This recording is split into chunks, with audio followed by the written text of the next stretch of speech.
Hey y'all, this is Jacolia of Jacolia Gems. Thank you for once again coming back home, family. For those of you that happen to be new here, I definitely hope you hear something today that will persuade you to stay. Now, if you have not already done so, exactly what are you waiting for? Hit the subscribe button. Like the video, comment down below, share it to your social media platforms, as this is very important concerning end-time prophecy and the different nations that we will begin to see. Y'all, I had did a whole video and it did not record. It did not record, and I've been missing for a while because unfortunately for about the past month I've been battling severely with bronchitis. So I had, like, the video was, anyway, yeah. So I'm about to tell y'all what was in the video and just link the scriptures and stuff down below so that I won't exert any more strength because I am tired and I'm still recovering. So if we begin to go into Genesis, the 10th chapter, and just to ensure that they don't get deleted, I'm not pulling nothing else. I'm not pulling anything on my phone, so please pull out your Bible. I'm going to say these scriptures off the top of my head, but I'm going to link them in the bottom, and if I get anything wrong, y'all already know I'm going to come in the comments, correct myself, and I'm open to correction. So if you begin to go into Genesis, the 10th chapter, and you look into the nation charts, and you see Ham, and you see that Ham is the progenitor of all of these African nations. And we're gonna make some coffee and talk at the same time, okay? Ham was the progenitor of these African nations. And we began to look, and he had a son by the name of Shem. By the name of Cush. Cush is very important. Cush is an Afro-Arab. And Cush began to inhabit the Arabian Peninsula. Cush went down into the Sudan, and I actually ended up meeting for the first time somebody from Sudan, an Afro-Arab, the other day. And I just kind of had a feeling that he was probably from the Sudan because I've met his co-workers who are from Yemen. Some are from Saudi Arabia. I just figured that he was from the Sudan. I'm going to just put it like that. And so he told me he was from the Sudan. And he was like, you know, that's an Afro-Arab country. And I was like, yeah, I'm a Hebrew. And when I said you got a static, and we talked. So we began to look at Cush. He not only went into the Saudi Arabia and into the Sudan, he also, of course, most people know Cush for founding the Ethiopians. It's very important to know that the Cushitic people ended up being called Nubians, but that's a derogatory term for them. They don't like that. And so, you know, a lot of African Americans be calling themselves Nubians as well, and we'll get into how. So out of Cush came Nimrod. And Nimrod was called a mighty hunter. And it's very important to know that Nimrod was called a mighty hunter, but so was Esau. And we began to look into the book of Jasher. We know that there's 3 different books of Jashers, and only one of them is accurate, so you got to be careful. It begins to state that when Esau went off to hunt and he came back all hungry and stuff and did shuttle, when he began to sell his birthright, it's because he had killed Nimrod. Whether it was on accident or on purpose, he ended up killing Nimrod. Nimrod is a contemporary to Abraham. We begin to know that Abraham's father, Terah, they all lived in Ur and Mesopotamia. And you see in Genesis 10, it was saying that out of Nimrod came, I think, Acadia, Babel, Shinar, and Erech. And then out of Asher, who was the son of Shem, ended up coming, I think, Shelah and Nineveh and all of these other places, right? So, when you begin to, and then you know all of the worship that was going in there, so that's already showing you how the Hebrews and the Hamitic people, they shared a lot of, the same customs. They came out of the same father and all of that, right? So when you begin to look into the Cushitic people, these Ethiopians specifically, A lot of them have an oral tradition of being from the tribe of, most people say Dan, but when I talk to Ethiopian and when I meet them, whether they in Jamaica or North Carolina or even here in Chicago, they say that they from the tribe of Judah. And this makes sense because a lot of them begin to link themselves back through Sheba and the Solomonic dynasty. And we begin to see that Cushitic Arabs, they were seen amongst those who are known for a fact to be part of the Solomonic dynasty in 722 BC in West Africa. When you had the Soniki, who were called Moors, and the Mendes, and the Fan or the Don people, they were in West Africa during that time. And that's during the same time and right after the Umayyad Caliphate, who was seen to take over Hispania.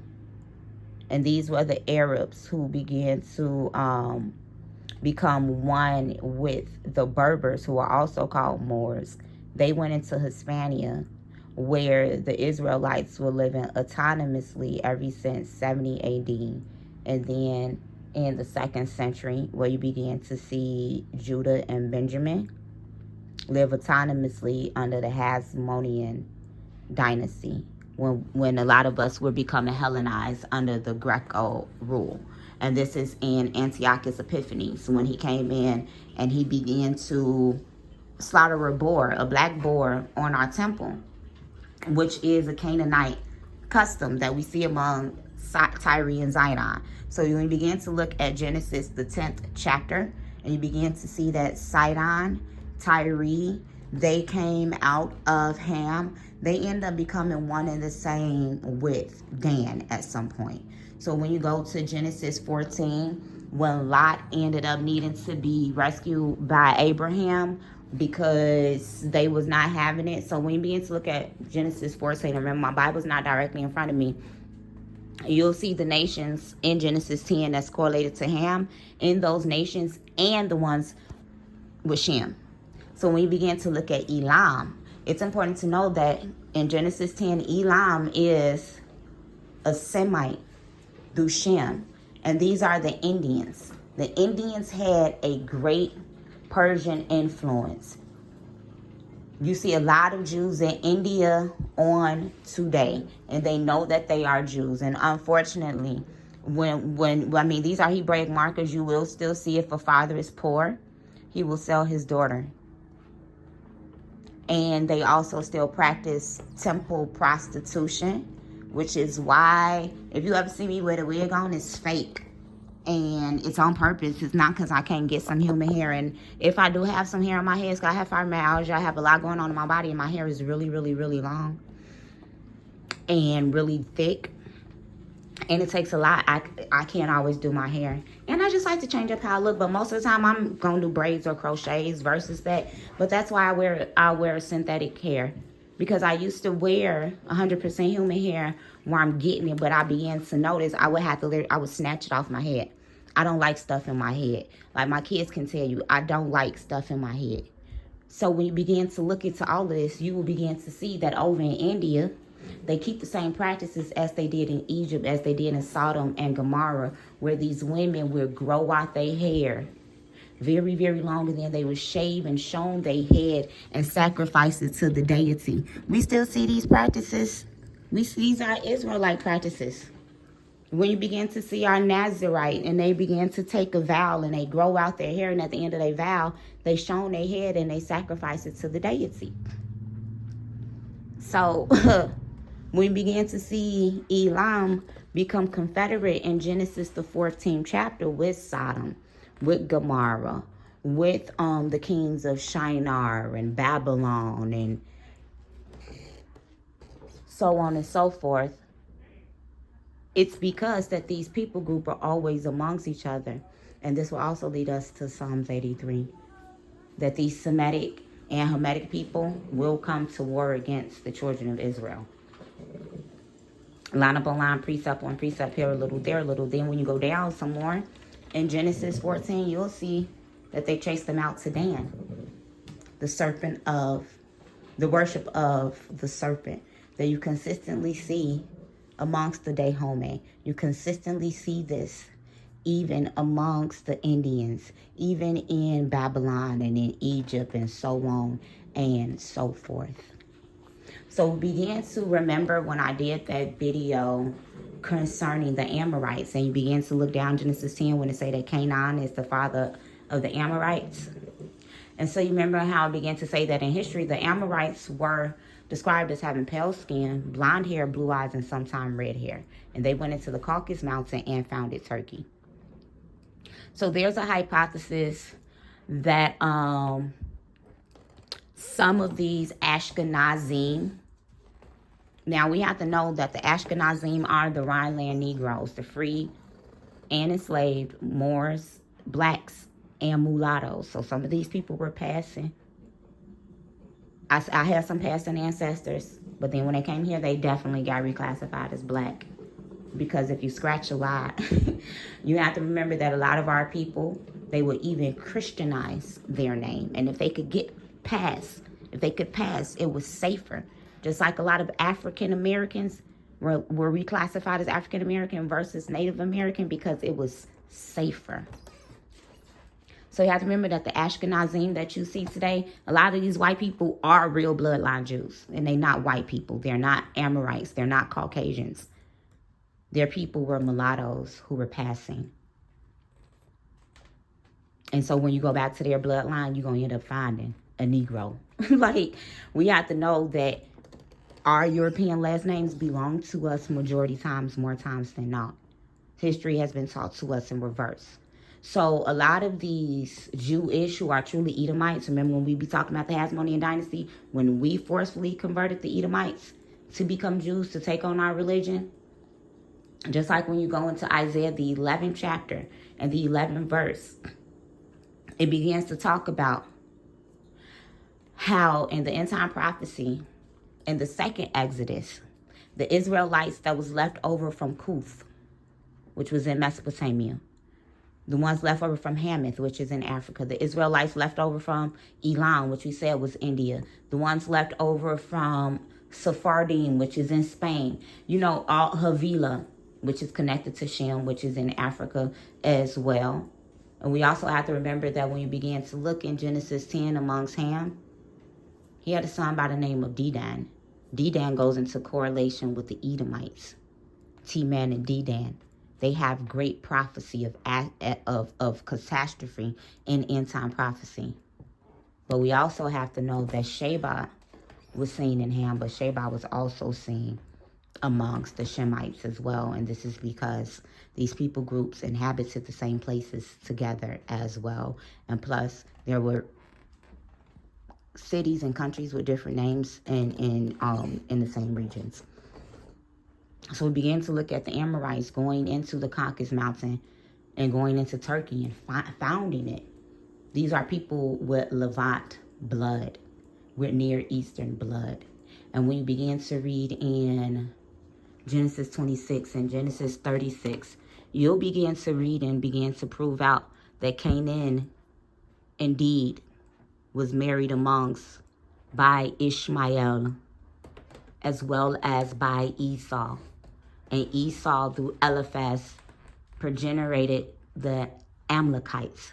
And it's very important to know that the Amalekites are clearly Edomites. And even under Persian rule, during the time of Xerxes, when Haman was seeking to kill us, Haman was an Edomite. He was an Amalekite. He was an Amalekite, the people that look up blood. And this is specifically why the Most High told the Israelites to completely kill them out. Because history repeats itself. We see that when we were leaving ancient Egypt, we got attacked by the Amalekites up on exiting out of there right away. And we clearly did not kill those people completely out. So you have the Amalekites today whom have become Judeans, as well as Edomites whom have become Judeans.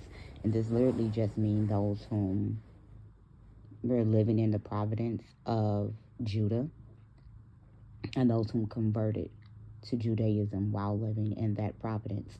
And we see, as I forestated, that took place in the 2nd century. And it's also important to know that in the time of the first temple and during the second temple, that these Jews are seen in the Iberian Peninsula as well as in Hispania.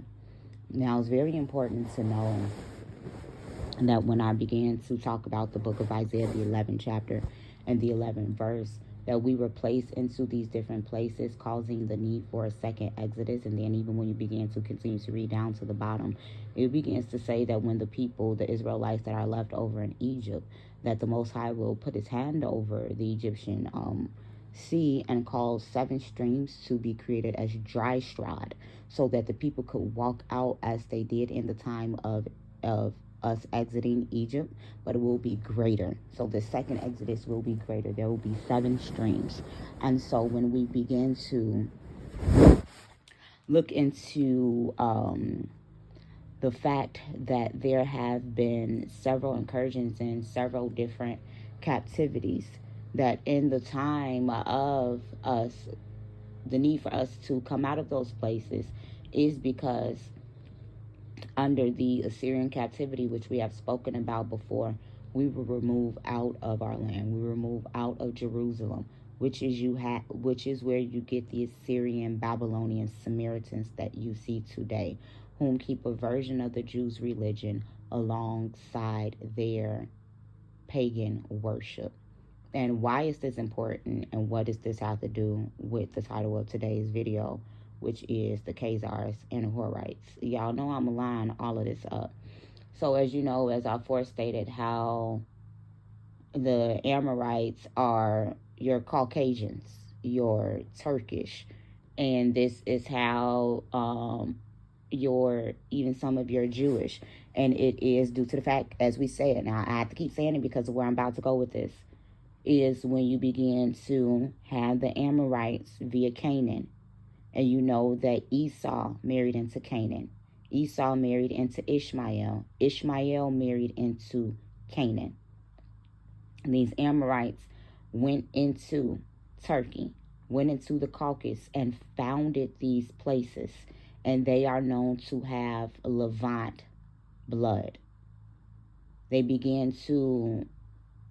This is the Ottoman Empire. This is the Byzantine Empire, which is why if you give a DNA test to the Jewish converts today that we call converts, but the world population known as Jews, the reason they will have markers is because some of them are Amorite in blood. We are going to prove the fact that some of them are Horites.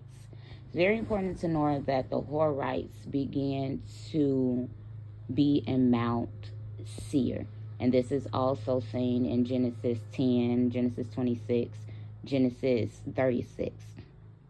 Now, the Horites were, by the ancient Egyptians in their inscriptions, it's a man by the name of Archibald. It's very important to know that Archibald is an ancient mulatto, hidden one, Jew, last name.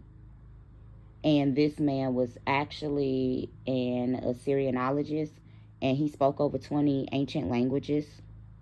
And he also was a source material for the Encyclopedia Britannica, I think the 9th through like 11th or 12th edition. Heavy. So according to Mr. Archibald, he stated that the ancient Egyptian script actually called the Horites Khar. Now, if you know, you know. If you know, you know. If you know, you know, you know, you know. But if you don't, we're talking about Khazars. Now, I know it's not an exact spelling. We're going to get it there. Because Khazar is what? Khazar. And they're called Khar. Similar, but for some people, not close enough. We don't even want it to be a reach, correct? So when you begin to take hypothesis, and the man, he went to Oxford University, and I think the paper that I found was from somebody from Oxford University, but I'm not sure. But there was a hypothesis, as I forestated, that some of these people bloodline came from the Rhineland, but that's been debunked because, as I said before, the Rhineland were Negroes. They were being sterilized and killed during the Holocaust. So the other hypothesis is that the Jewish population today are Ukrainian in origin. And so what was done was they compared their genes to both sexes of people. And it concluded that the Jewish people of today are definitely an admixture of Ukrainians and Near Eastern populations. And how is this? Well, if you take a gander into the Ukraine, they have a place called Kharkiv, Kharkiv. Now let's take a pause. So it said that Nergal was worshipped by these people in Kuth. And that's what we need to know. These people in Babylon, these Samaritans, worshipped this god by the name of Nergal. Nergal was known to be the war god, a god of death, a god of destruction. He goes back to the god of Mesopotamia that was worshipped and venerated in Mesopotamia, I believe, in 4,000 to 3,000 BC. Nin Hishgag, I believe, and Nin, N-I-N, also can mean Layli, but I'm writing about some stuff about that in my book. But when you look at Nergal is mentioned in the Bible. And one of the Babylonian kings, his name was also Nergal something, because they began to be named after their deities. Just like the Israelites would be as well, which is why some of their name ended in Yah and their other last name ended in, the other name ended in L. Which is why you got a lot of black people, their last name end in the same thing. Yah and L. Toya, Octavia, Trinicia. You know, like Daniel, Isaiah, you know, like the book names. So we began to look at Nergal. He is represented by a staff with a double-headed snake. But then when you begin to look even further, he's also connected to the worship of Ishtar. And when you go even deeper, the caduceus is his symbol, which is that staff with two snakes, which goes back to Greco-Egyptian worship, leading you back to the ancient Sumerian god that I aforementioned. The worship of the serpent, as I said, was seen amongst the Danites. And how do we tie in the Danites and the Sidon and Tyre, like I was stating? It's because Dan were known to be seafaring people. Case in point, look into the book of Judges when they were living as a confederate, autonomous in a way. They had their own ships. We began to look into my grandfather, Maryland and Holiday, and their family emblem. It was not only a red hand of Judah, which we already covered, which was, you know, seen amongst the Persian captivity, so on and so forth. Excuse me. But most importantly, you will see the snake. And this will go back into the oral tradition of the Irish, whom stated that they came out of Egypt. And not only did they have the red hand to connect them back to Zerah, who was the twin coming from Judah and Tamar, but they also was represented by the snake, and they were known as the Danuthians, and they worshipped a god by the name Danu, which goes back to Anu. And Abraham was looked at, as I foresaid, as a contemporary of Nimrod, and during his time, his father Terah, who was a priest of On, he was the priest of Anu, the Mesopotamian deity. And amongst some rabbis, they stated that Abraham was offered by his father as a sacrifice to these deities to Nimrod to be thrown in a fiery furnace, and he came out as pure gold, just like Shadrach, Meshach, and the, you know, y'all know the story. And this is when El Shaddai began to call him out of Mesopotamia. So when we began to even look at the Oromo people, who are known to be Cushitic, and they are also seen in not only Ethiopia but in Jamaica as well. Then you have the Maroons, who are in Jamaica, who are Asante. They are Moors. They were the fighters, the warriors, the rebels. Then you have your Igbos, who say that they are Creole. They say the same thing in Haiti. They know that they are Igbos, all in Jamaica. And then specifically, we will begin to look at, as I've mentioned them before, the Yoruba, and why the Yoruba is important in tying all of this in is because these people group will be the ones that will make Genesis 10 and the relation between the Israelites and the Hamitic people as well make sense, because the Yoruba state that they have, some of them from Nimrod and the rest of them are from the sons of Ephraim, which would prove Isaiah to be true when the Assyrians took our people and pushed them out into Spain, so on and so forth. The Yoruba state, that they left Spain when the Umayyad Caliphate, who were polytheistic Arabs, who coincided with some Berbers, who were also called Moors. They went into Hispania and they began to take over. And these Jews that did not want to be converted to Islam fled, and they went into Morocco and into Northeast Africa. And it's important to know that back then, ancient Ghana was in Mauritania. So these are also another set of known Israelites, because the Asante, the Moors in Jamaica, they're Akan from Ghana. And modern day Ghana, you will also see the rods and the golden stools, the Queen Mother and circumcision, so on and so forth, because they're Moors. And they were in Mauritania during these ancient times. These Horites are Khazars. This is how these people have always lived among us and will continue to do so.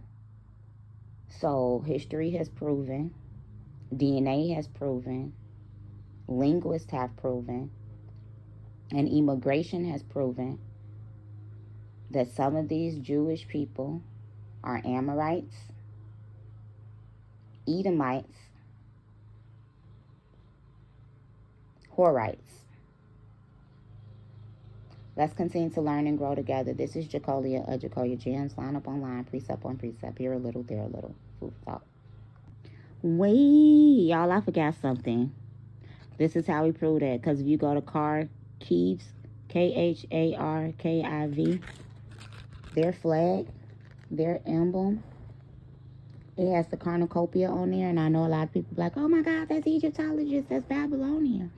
If you begin to go look at the coins from the time of the Judeans, the Hasmoneans, that was living autonomously along in the Greco-Roman rule, we use the cornucopia, and we also use the fleur de lis as our symbol. But the most important symbol that y'all finna see jump out at y'all when y'all go look at that their symbol is indeed the caduceus,